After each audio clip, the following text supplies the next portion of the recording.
I grew up with a really bad stutter.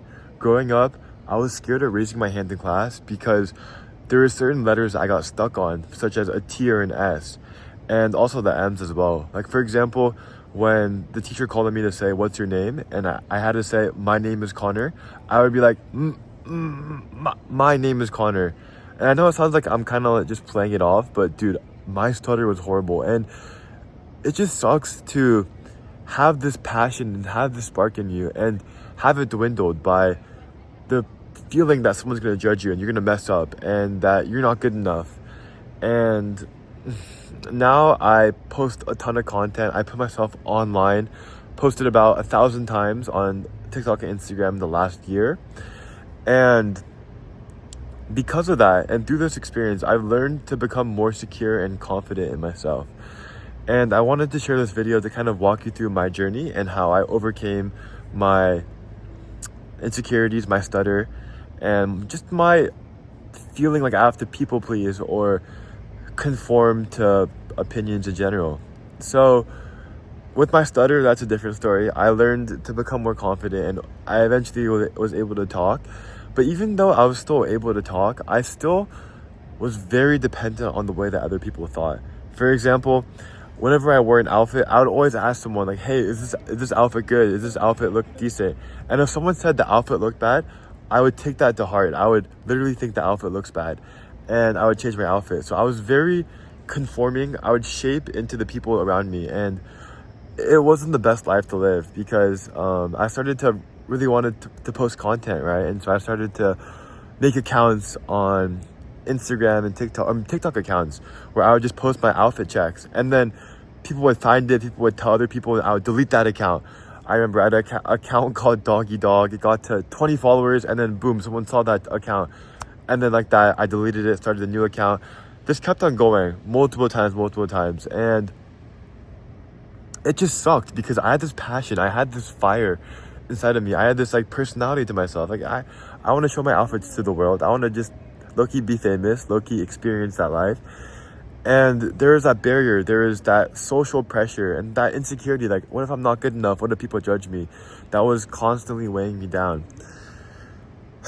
And it's hard to overcome these insecurities. And even now, I still definitely get insecure. Sometimes I look at myself in the mirror and I'm like, am I good enough? But by posting so much and through my experience, through my freshman year, I'm a 19-year-old at UCLA. I'm at the UCLA tennis courts right now. I've learned to become more confident in myself. And I think one of the most pivotal things for me to become more confident was just being okay with failure. And I know you're like, what do you mean, Connor? Like, are you just gonna be a loser? Like, I'm really competitive, and I used to hate losing. I was like, losing is a sign of weakness.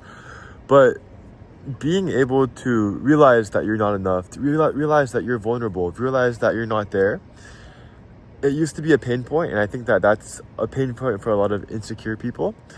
But my mindset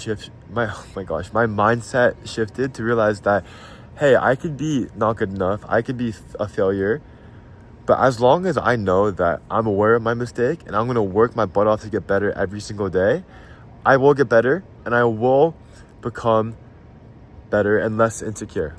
And I think that concept that you don't have to be the best, you don't have to put this front on of being the best person, but you're still able to figure out how to critically overcome your problems, is such a critical thing, at least to me, to overcome my insecurity. For example, I have insecurity because I have like really narrow shoulders as like a man, right? And I'm like, oh my gosh, like it's so womanly.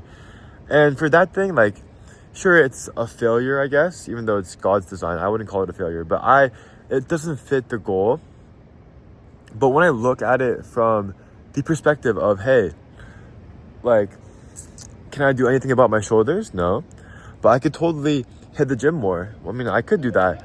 In the case that I'm in, I'm trying to model, so I'm trying to stay slim. That's a different story.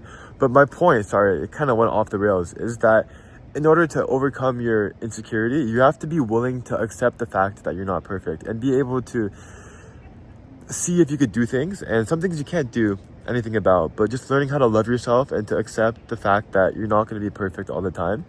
I think is the key to become less insecure. And the second thing I'd recommend that really transformed my life is to have the mindset that you could do it, and to realize how much your mindset impacts the way that you perceive things and the way that you live.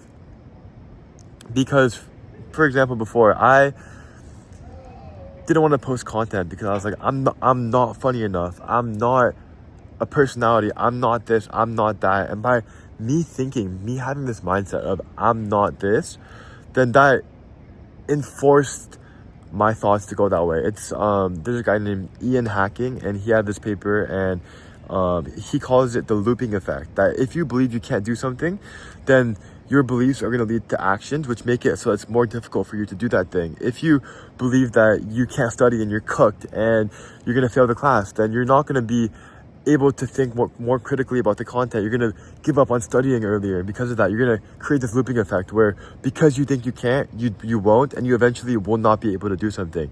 And so by having this innate confidence that, hey, I'm not there yet, it sucks, I'm not there yet, but I will get there, and I have the confidence that I can get there. Or if I can't get there, I'm going to accept that I can't.